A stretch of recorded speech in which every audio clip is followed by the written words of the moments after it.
Zesacha zezesa kusetsedzesa zvinosekesa stove kubaka kunyengedza moto chete uchauvesa demo kutozogomara zingochacheka huni nereza makusensena anofumira basa odzikisa switch vokwidza mureza wakanzi zesa Zimbabwe Electricity Supply Authority, but it's more like ZESCA.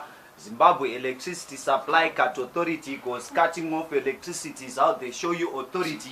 It's as if their board of directors is called the Load Shedding Committee, committed to consistently cut your confidence when switching on the lights, because the lights may switch on, but eventually a higher darker power come and take away the lights and possess everybody and make them speak in tongues, the same lines. Ma get signed, ma get signed, ma get signed.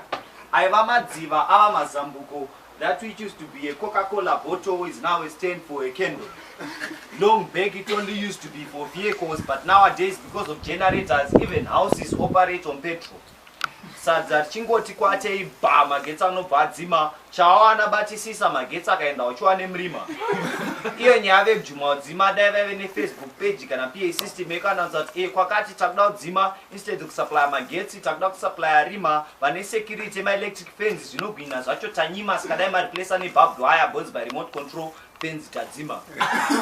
If you use an air conditioner to condition your air, the only condition left is to work with the conditions that are there. Ukasabhadhara magetsi ako tinomadzima, asi chero ukabhadhara kudzima 3 gets.